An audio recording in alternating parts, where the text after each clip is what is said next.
Welcome back, Mosh Pit Podcast. We're here with Hemorage right now in SF. How you guys doing today? We're doing good. We're doing all right. We've been pretty stressed the last couple of days setting up this this spot. You guys getting used to doing like not in a bus? Yeah. We're starting to get there. I think we're just evolving. I think we're graduating from that part of things. Yeah, I mean, because it's like you're in that middle point of just like where you did that work. You put in that work of just like going around playing shows every night. Yeah, for like 3-4 years. Yeah, and you used to have like the nights where you just legit, like, especially because they're from SF. Yeah, like those nights of just fuck it, let's get in the bus and go to a venue and play. Yeah, it wasn't like, hey, we're like a month in advance, like, hey, we're gonna do this. It was just like, hey, we're gonna fucking play right here right now. Yeah. You know, that created like interesting habits with the band, because like now that we kind of, I guess, like in the way we broke the fourth wall of being in the band, we're like, we don't have to do a lot of things, and now like going back to it is like, oh no. Yeah, for you guys that don't know, this is John, this is Toby, and we were gonna have the drummer here, but he's a little bit tired right now. He's preoccupied right now, but we will get him next time because we're here, and I'm gonna start off announcing these motherfuckers are playing Aftershock. Yeah, and also this is the month of June, first Monday of June, and if you guys haven't seen my post yet, we're doing a 4-day ticket giveaway to Aftershock. We are officially partnered up with Aftershock this month and registered to do podcasts there. And please like down below, and please praise these guys for getting Aftershock too, because they put in you guys put in so much fucking work. I feel like we put a lot of work in. But I want to start off, what was the first show you played as Hemorage? Oh man, the first show we played as Hemorage, what would you count it as? Like with me in the group, or like back at high school? Well, we were always been Hemorage though, but he was just like hanging out with us. In my senior year, I was just hanging out with him. Yeah, it was like a talent show pretty much. Oh, what? Yeah, this was a talent show. Yeah. Oh, I would love it. Like, I would love a video of that. There is a video of that. There is? There is, yeah. Do you have it? I have it. You should send me a little clip of it. I'll put it right here. Your lies, your faith, you try. Your fear, your scheme, I see you. Your time is now. The soul will refuse to shine.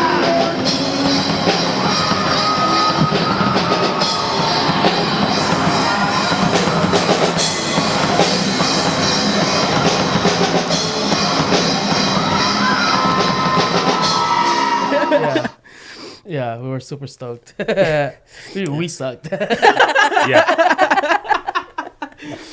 We thought we were good back then too, though. But that's the thing with confidence, and that you just believed in yourself to like everyone starts to believe it too. But sometimes it takes forever. Yeah, because like you see what you want, and that's what you envision. That's how you feel. But then and then eventually you start to critique yourself and go, well, maybe I should change that a little bit. Yeah, well, a lot of that, lots of that. I was also ask you because I don't know if people that don't know, they have a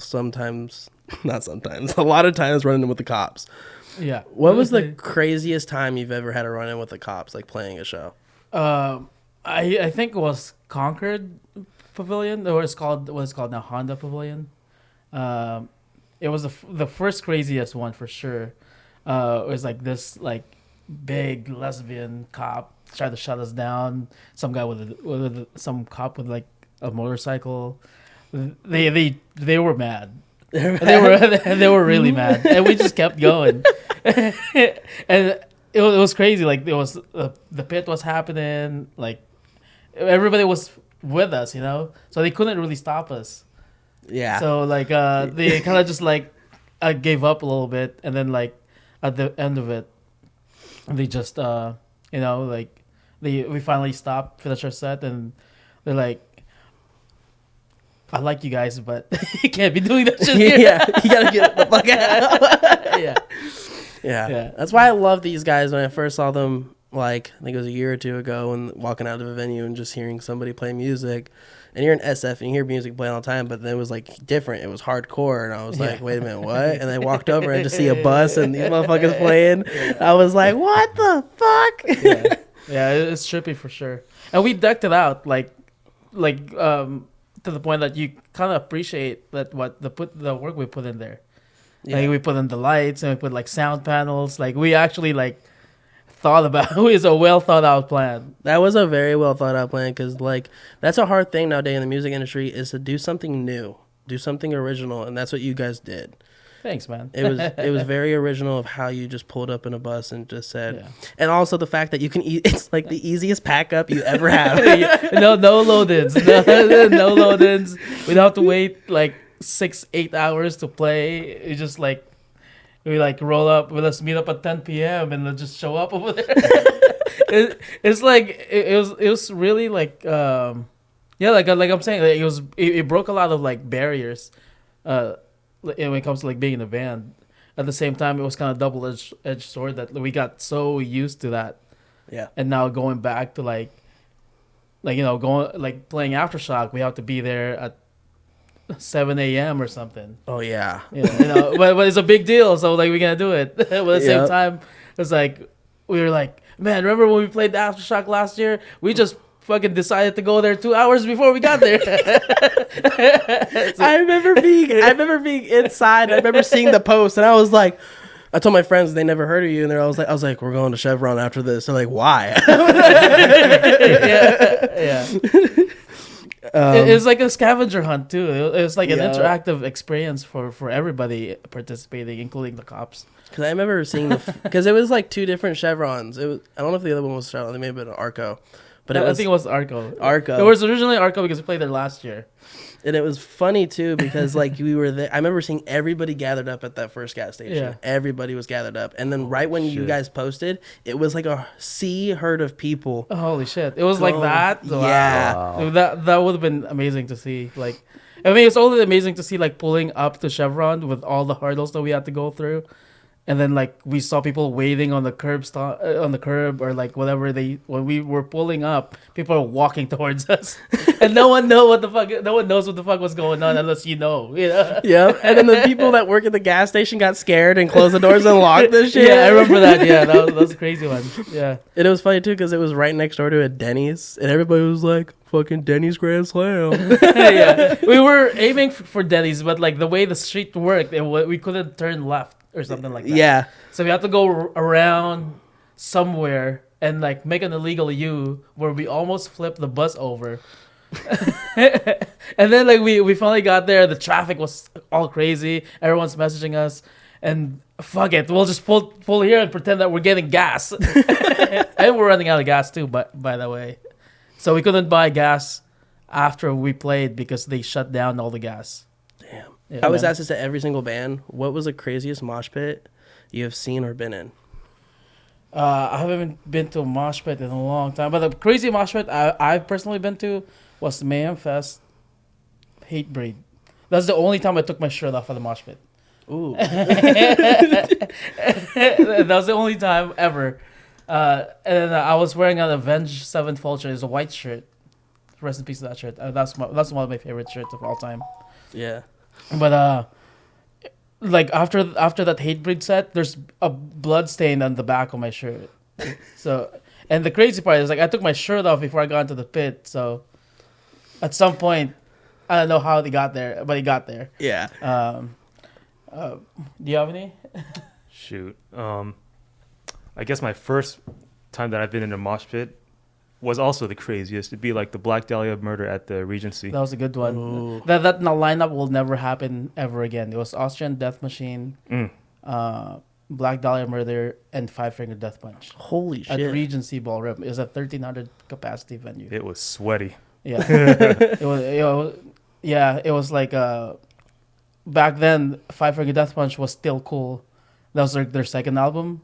After that, people like kind of like started hating on the band, but like they still got successful after all these years. But yeah, that was a good show for sure.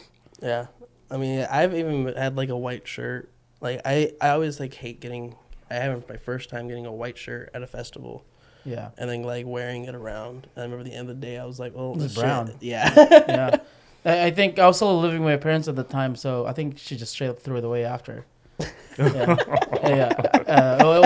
But it was the coolest Avenged Sevenfold shirt ever. Like they never had.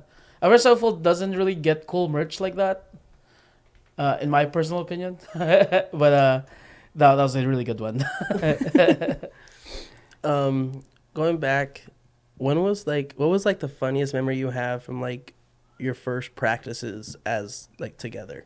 Oh man, with this lineup, the funny thing is, I guess we were still not that good of musicians. Our drummer's super good, like super tight. And then like we started jamming with him, and he was like, oh, man, this guy kind of sucks. So like we fine tuned to his abilities, and yeah. But practice has always been fun though. But the thing is, for me, I was just talking to them about this the other day. It's like I can't remember all the practices because I'm singing at the same time, so I'm double tracking my brain. So like I always thought, if I sound good, I'm hoping everybody else sounds good because I'm worrying about playing and singing at the same time and some polyrhythmic shit in some of our songs, which is really hard to do. Yeah, because you don't play with backing like ears. Like, No. Yeah, because that must be tough, especially how loud you guys play and having to play in a bus. Yeah. Having to try to listen to yourself and try to. Yeah, that's why like every time I go to someone else's music event, I always wear earplugs, except for our shows or our practices. Like I'm trying to save my ears for that shit. Yeah. What about you though? What about you? Like, what's your your funniest like practice you have? Oh man, funniest? Shoot. I would probably say it would be when we were on our early days playing inside of the bus, and we had our power for all the amps, and we were just well, it was at one place at Toxic Beach somewhere in San Francisco, just like really close to 3rd Street, and we were just like playing and all that stuff, and we just like saw like a police guy just like right next to us, and we got like a little bit scared, but then we just like saw him, and he was like talking with us for a little bit, or I don't know if he talked with us, but he didn't really like mess with us or trip. He just like, oh, cool, and then he just like carried on and drove away.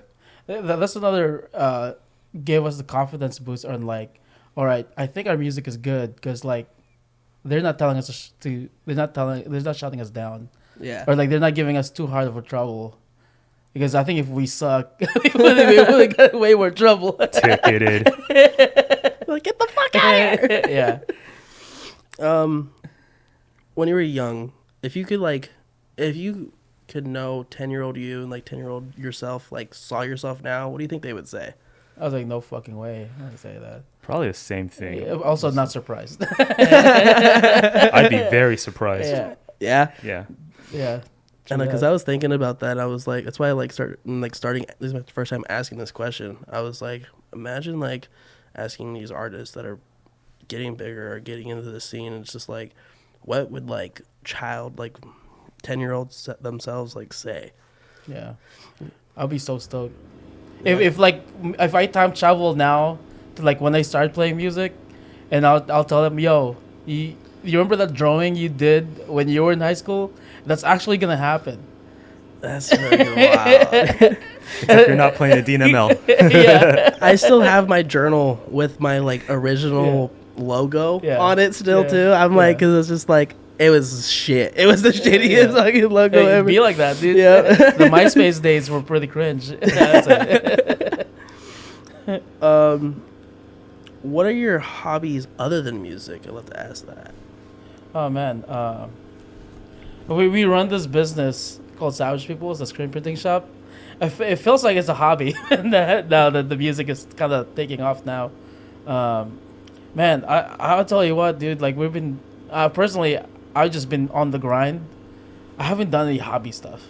Everything has been like passion stuff, It's all passion now, especially when you get bigger into the try to get bigger in the scene. Yeah, and I guess like hobby is my job now. My side job is just like bartending. I really like doing it. I bartended like at concerts, so I That's get to see what's all the coolest shit and get paid to be there. You're I just get, in the back. yeah, dude. I've learned so much. I've learned how Behemoth like do their thing and like watch them, and then like it'd be trippy because like some of my bartender friends will be working in Aftershock, but I'll be on the artist side of the fence. I know. So that's pretty cool. I've been playing a lot of like video games on my PC, a lot of first-person shooters, Quake. Other than that, I've been drawing quite a bit too, and even like most of my drawings ends up in on a T-shirt, the Hemorage T-shirt. Oh, you do all the art? Yeah. Most of it. Most of it? Yeah. That's dope. Yeah. Thanks. Yeah, we mainly try to do it in-house. Me and him come up with the concept of stuff, and then he just go home and like do it. Mm-hmm. And then the last couple of years, we had some fan arts that we thought it was super dope. That It's like so cool. it was just, first of all, it's just really cool to just have fan arts because we've been doing our own artwork for this long Yeah. enough time to like so finally someone else do it. It's like it's kind of nice and it's for free. So we give them a cut like at the end of the day when we do decide to make it a T-shirt. Yeah, but like I wouldn't even consider that as a hobby for you because you're doing it as a part of like the whole picture though. So I like doing it also too. yeah, But yeah. Hell yeah. yeah. I got a couple more questions that's like music wise. Yeah, sure. One being, what's your favorite song to perform live? Currently, we got this new song that I really like playing live because like it embodies thrash punk and hardcore, and we played it the first time at Cow Palace last week, and the response are just been like, I've never seen anyone move like that for a Hemorage song. So because it was like a mixture of like we had breakdowns, you had like the groovy stuff, and they had like the thrashy punky stuff. So it was like also it was a heat in the moment. It's like we weren't planning on playing that song because we're still writing a bunch of songs right now. But definitely that's my favorite right now. Hell yeah. I was thinking about that same thing too, but there's another song that I like playing. It's usually our third track. It's called what is it? Dying Breed? No, this is Blood Rage. Blood Rage, that's the name. Yeah. But I like playing Blood Rage because it's like so easy, and also it's just like It's getting easier than on- just a guitar. But if you sing at the same time, it's not easy. Oh yeah, I believe it. You just gotta like really be on the tee. That must have been so hard, like getting like learning how to like play and sing at the same time. Yeah, that and like sometimes I'm too ambitious when I'm writing stuff. It's like because like most singer/guitar players, they sing on the dot of where the guitar lands. Mm-hmm. But like I like hip hop and I like all kinds of shit. So like that I try to be like do a Tech 9 thing somewhere. It wouldn't work because first of all I can't rap that fast. My brain doesn't function like that. But I try to switch it up. Yeah. I want to be able to like when if you just listen to the record, you don't realize that I'm playing guitar too. Kind of thing. That's the vibe I want to give off. That's like a comfortable kind of like fucking heavy vibe to it. Yeah. Yeah. Because I always thought like I don't know, like I haven't seen a very successful band in a long time that has a guitar player and a singer at the same time. Yeah, that's why I was asking that. I was like, that must be because like especially in like the hardcore scene. Yeah, definitely. Like that's why sometimes I look at hardcore bands like, dude, you guys are fucking cheating. You guys have full front man. We're here, fucking. We ain't no Slipknot with like 8 members. We're like crafting our skill and like 2 skills, 3 skills, dude. Like, and you guys just do 1. Yeah. Yeah. Hell yeah. But I think that's why it took us a long time to like get to where we are too, because like we were embodying like a job of just the musicians and the business side of things, which is like it also like 5 people. Oh yeah. It's like I have like 5 personalities, really. Oh yeah. Because like I mean I get it too because like I'm like trying to grow my team. Yeah. It's like getting like doing this audio stuff was Yeah. not me. It was my audio technician, and he's helped me out with that, and also talking to photographers about having to work cameras and Yeah. shit. It's like all the digital sign and like editing and doing all that stuff. It was just having to reach out to people and being like, what editing software do you use? How do you do this? How do you do that? Yeah, that's a cool thing too, though, with creatives. It's like creatives, when they see you're trying to create too, like they don't like see it as a competition. Yes. They give you advice, which is really nice. Yeah, that's why I like is like Holly, that I know. She does Teaser Talk Yeah, podcast, and she's actually at Rockville right now doing some. that looks so nice. It's like that's like us in like a couple months from now. Right. We'll be there. We'll be in that vibe. I know she's been like she's like been posting and Yeah. like sending pictures of like the little lunch boxes they Yeah. give and like all the drinks and her Oh, driving around. Dude, I met the fucking caterer for Danny Wimmer the other night at the Infectious Groove concert when I was bartending it. He was such a nice guy, and he was telling me, "Yo, dude," because we've never even played open up for a big band at all. Yeah. This is like our first big thing, you know. And I was like, "Dude, you're about to get so stoked." Yeah. Because like the catering is so good back there. I was like, "What? I There's know. catering back there." I know that 98 Rock was telling me the same shit too. And I'm like, dude. Yeah. But on my last question for you guys, I was wondering what is the backstory behind the name Hemorage? The name Hemorage is actually more simple than this. So I was just like, when I was starting the band, I was just Googling like brutal things on synonyms for stuff, and Hemorage stuck out. I thought no one else had the name. But like when we started promoting ourselves in the local area, I was like, "Hey, there's a Hemorage from Spain, blah blah blah," you know, and we're calling us posers and stuff because they were a grindcore band, and then you know how hard grindcore fans be like, Oh, they're yeah. like elitist and shit. So it was like, and then we got so much hate for it, and we're like, "Yeah, you know what? We're gonna change our name." Yeah, sure, and we just changed the spelling, and now I think if not past their level, we're almost there. Yeah, so it's satisfying. Hell yeah. After that, I would like you guys to promote any upcoming shows or any upcoming music that you guys have that Yeah. you would like to promote. We have a song with Gary Holt called "Resilience Through Destruction." It's coming out on June 1st. That's that. We have we're going to Hawaii in June 22nd to 23rd. Play a couple shows there. Hawaii, how you getting the Yeah. bus there? We actually like right now. We never talked about it so far, but we don't have the bus anymore. It actually like died on the way back from our last tour. It's in the, yeah, because it's in the desert somewhere. That's all I'm gonna say. But with that being a thing, we were able to figure out how to make things more economically, and we pretty much discovered the portal where we can go anywhere in the country anytime we want. We just gotta get there by renting U-Hauls. So, so that's where we are right now. This podcast is brought to you by U-Haul. Yeah. Yeah. All we gotta do is just pay the insurance for like $15 and we can thrash the fuck out of it, downsize, upsize, whatever the fuck we want. We still can get through stadiums because we just got to like Cow Palace with it last week. So that's that. And it's way like having a bus. It's very, very cool. It's an amazing thing. It changed our lives and everything. But it was very, very costly. Yeah. And the fact that we don't, well, I mean, we cannot buy a brand new bus for the financial reasons and business reasons. Because like you need to be like some kind of like a business, transportation business to like be able to do that. So we have to buy it used, and used people like screws us over. So that's what it is. But with the downside of that not being there, the upside is like we're liberated and we can do more other creative things because we're game changers out here. we gotta change the game. We just changed it last week. We could change it again next week. No, I get it. That's what I'm trying to do too, is get Yeah. like I was thinking of getting a bus for a podcast bus, but I'm like thinking if there's a way I can somehow have like a quick like fold out setup I can put in a fucking U-Haul.